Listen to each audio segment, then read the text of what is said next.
mass evacuation attack rumors on Cambodia. South Korea dismantles anti-North loudspeakers along border.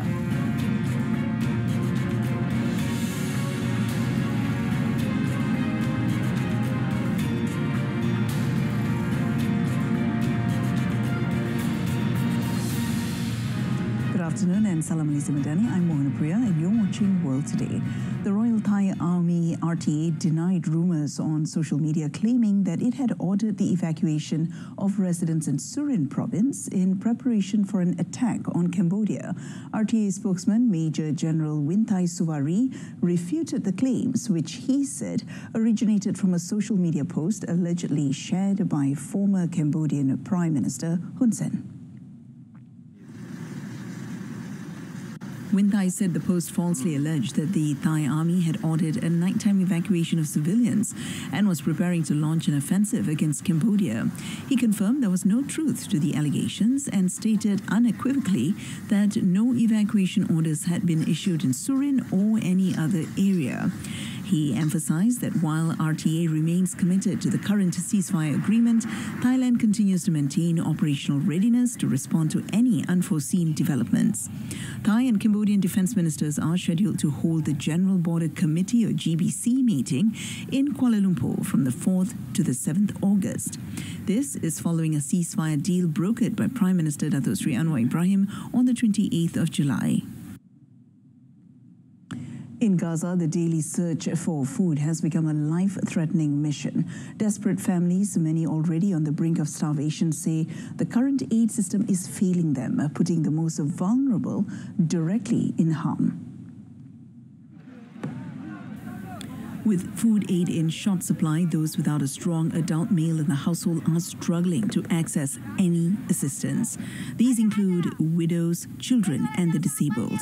One woman, a widow, and another caring for a paralyzed husband, told reporters they've gone out for days without managing to get a single package.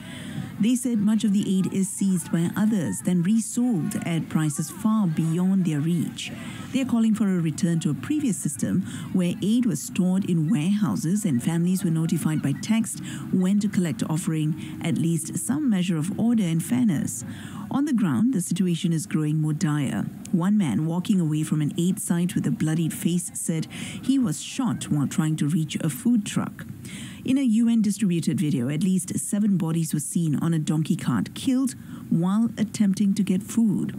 On Sunday, Gaza's health ministry reported 6 more deaths from starvation or malnutrition, raising the number of confirmed hunger-related deaths to 175 since the war began.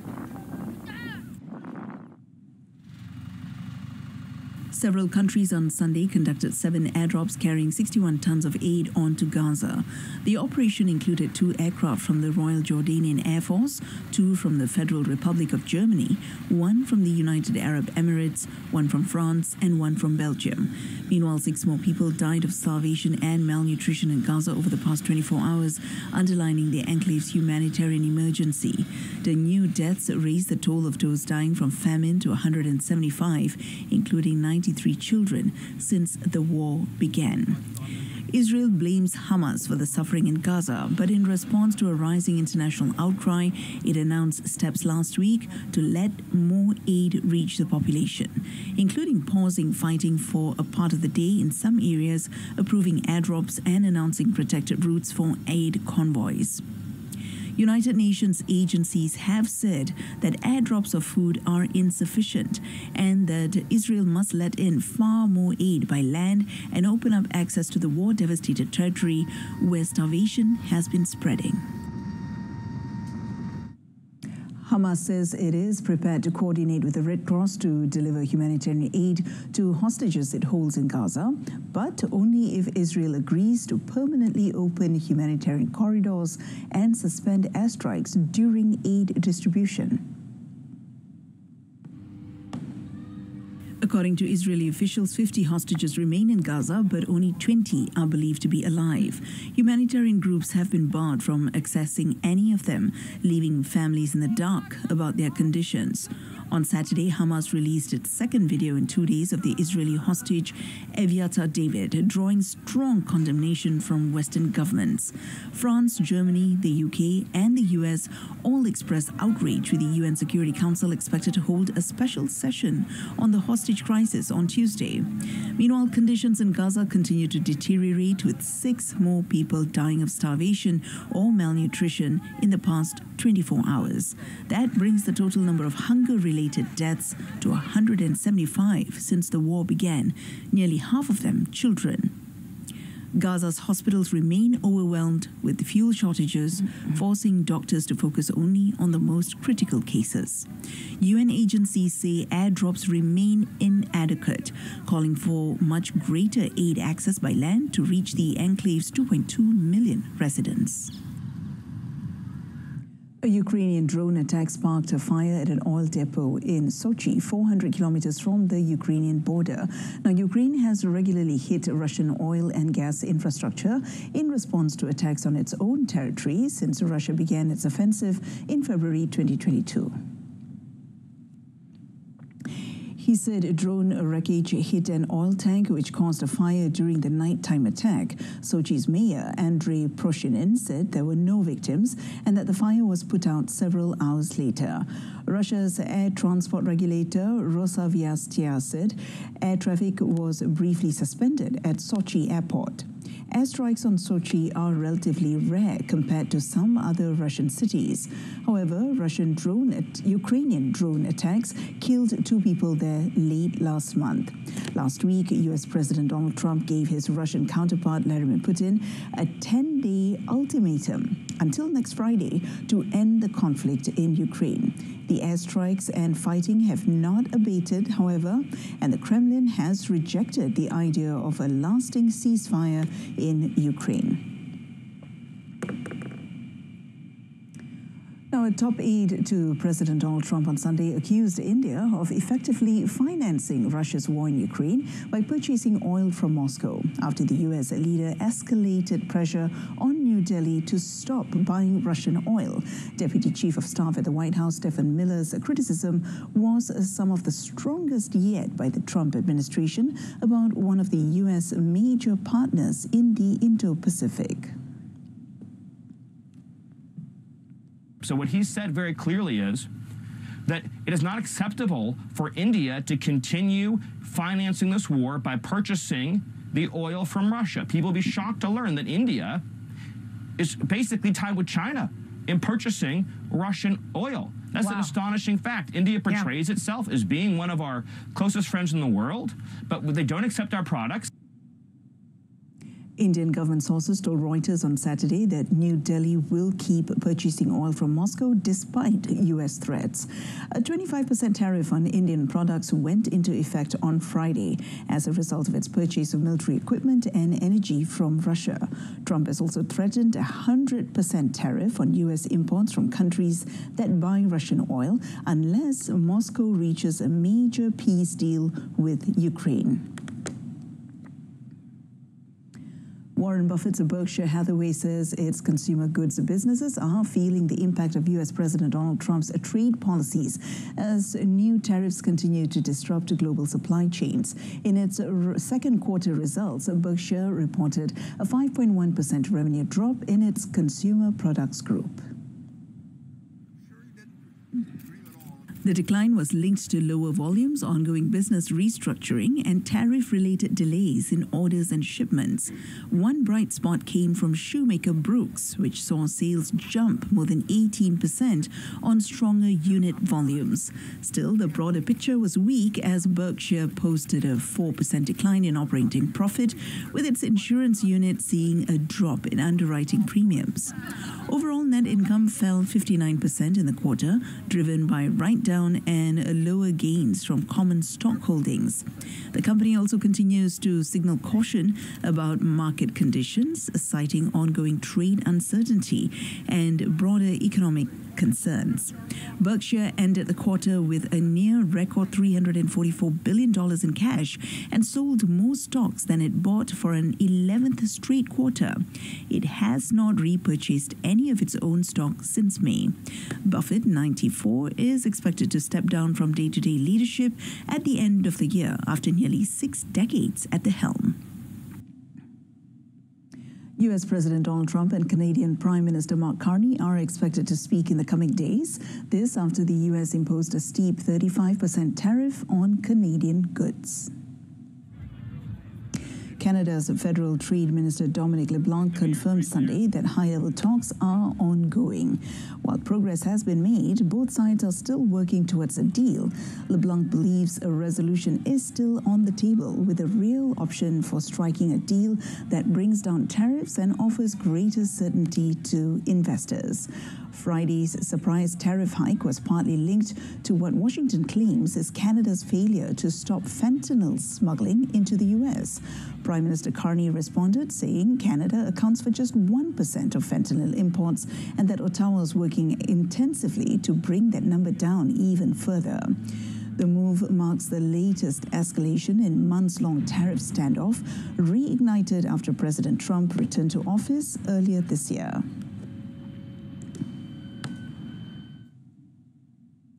Now, South Korean authorities began removing on Monday loudspeakers blaring anti-North Korea broadcasts along the country's border as the new government of President Lee Jae-myung seeks to ease tensions with Pyongyang. Now, shortly after he took office in June, Lee's administration switched off propaganda broadcasts, criticizing the North Korean regime as it looks to revive stalled dialogue with its neighbor.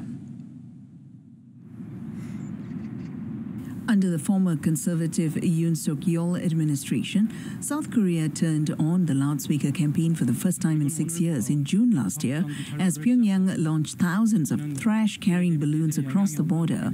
Seoul had previously conducted the campaign on an on-and-off basis, following North Korea's fourth nuclear test in 2016. North Korea recently rebuffed the overtures and said it had no interest in talking to South Korea. The countries remain technically at war after the 1950-53 Korean War ended in a truce, and relations have deteriorated in the last few years. South Korea's dismantling of the loudspeakers from Monday is just a practical measure to help ease tensions between the South and the North.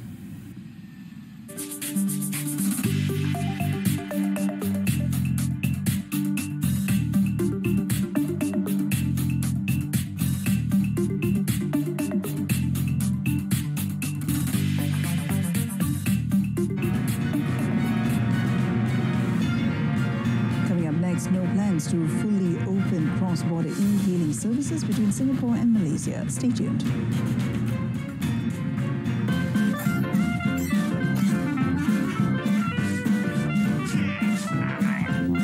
Bersihkan penapis penghawa dingin dan tetapkan 24 darjah Celsius untuk lebih jimat.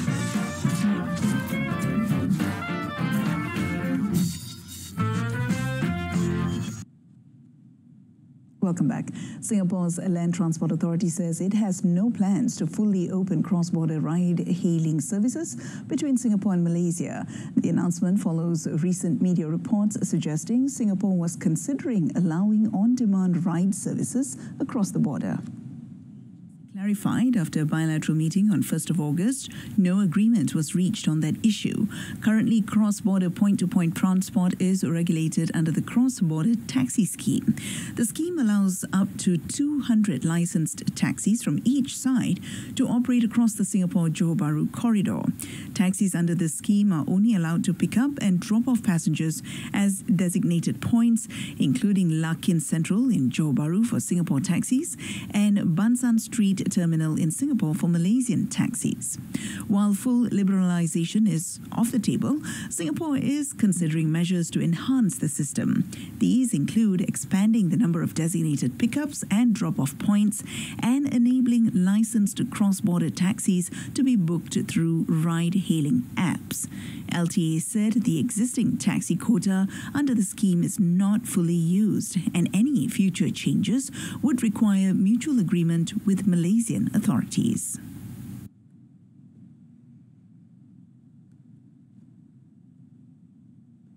Over in Chile, all 5 workers trapped in a collapse at the El Teniente copper mine have been found dead, bringing the total death toll to 6. The collapse occurred Thursday evening after a 4.2 magnitude tremor struck the mine, located about 75 kilometers southeast of Santiago.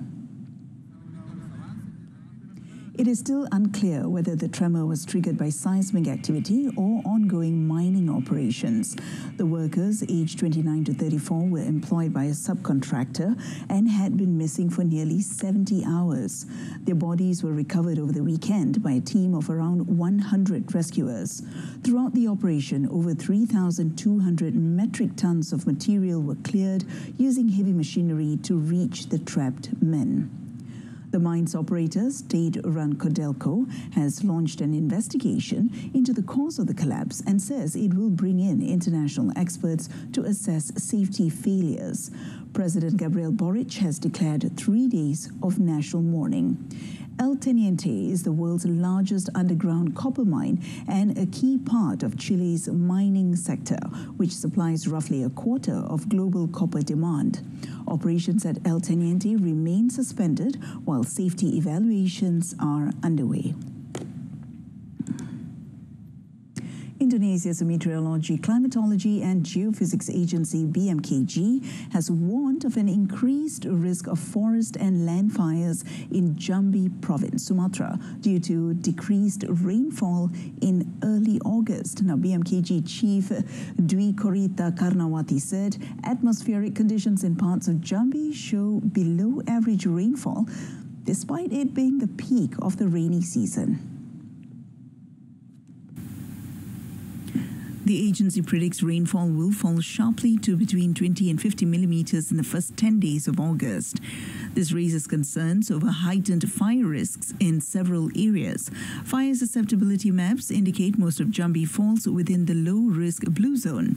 However, red and yellow zones, indicating high and very high fire risk, were detected from 1st to 5th August, particularly in northern Jambi bordering Riau province. BMKG will intensify cloud seeding efforts to prevent hotspot formation and cross-border haze. Meanwhile, Indonesian President Prabowo Subianto has commended the coordinated response to forest and land fires in West Kalimantan, with 0 hotspots detected. During a virtual meeting attended by ministries, national agencies and West Kalimantan's regional leadership on Saturday, Prabowo urged for any remaining fires to be extinguished immediately. Despite recent progress, the provincial government reported 855 hotspots over the past week. Incessant rains made rivers overflow in India's northern Uttar Pradesh and eastern West Bengal, causing a flooding on Sunday. In northern Prayagraj, India's National Disaster Response Force personnel rescued residents from a building of a police outpost, which was submerged in water up to the first story. Monsoon is the lifeblood of India's nearly $4 trillion USD economy, delivering almost 70% of the rainfall needed to provide water for farms and to replenish aquifers and reservoirs. Nearly half of India's farmland is not irrigated and depends on the June to September monsoon rains for crop growth. However, excessive rain often causes floods and waterlogging, especially due to poor drainage systems.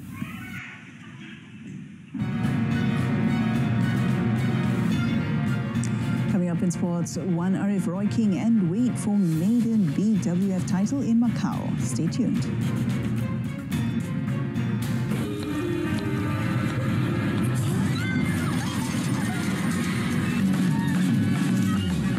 Elektrik 5 bintang memberikan perkhidmatan 5 bintang.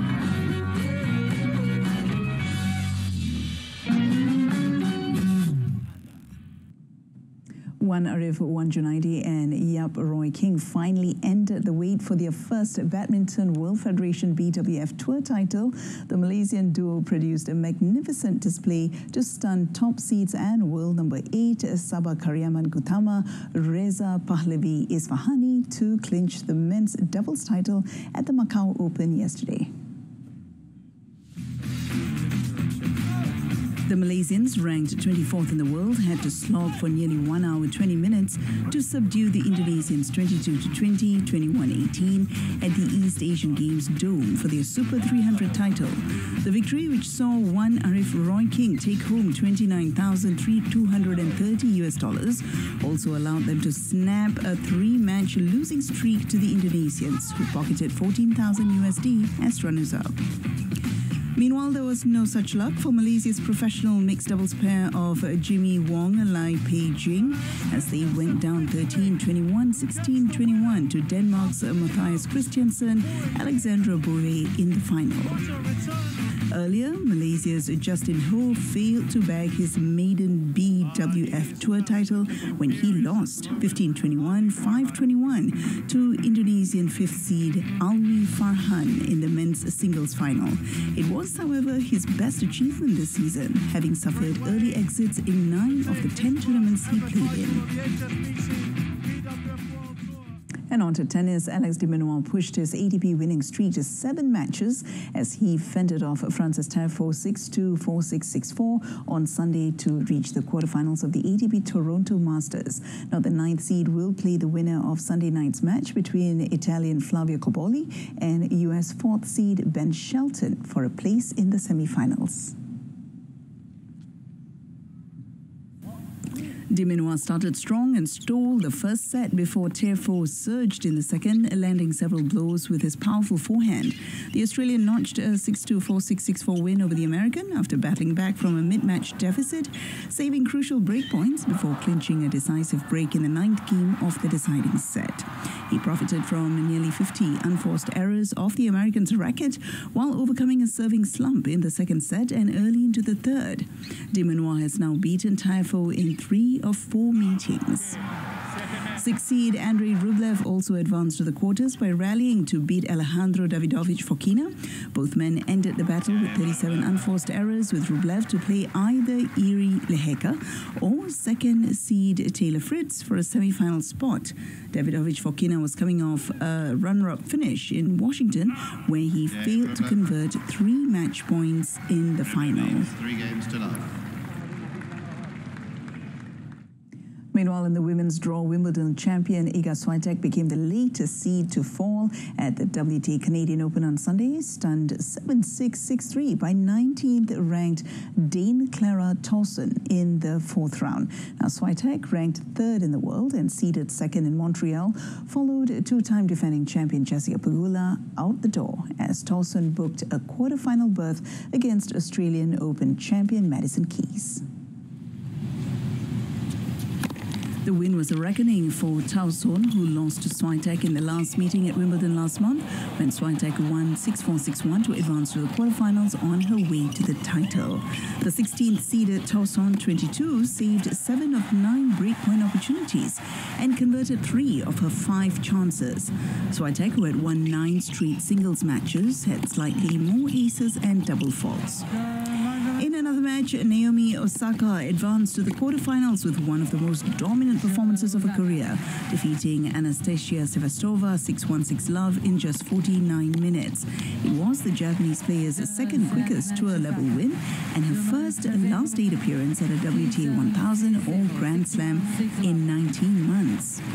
Earlier, succeeded Keys saved 2 match points on the way to a 4-6, 6-4, 7-5 victory over Czech Karolina Mukova. It was the American's 3rd match win of the year, in which she overcame a match point.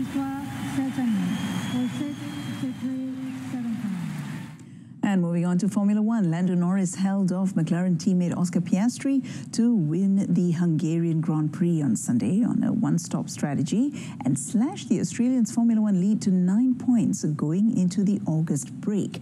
Now, Norris completed 39 of the 70 laps on a single set of hard tyres, while Piastri stopped twice and closed a 12-second gap to just 0.6 at the finish.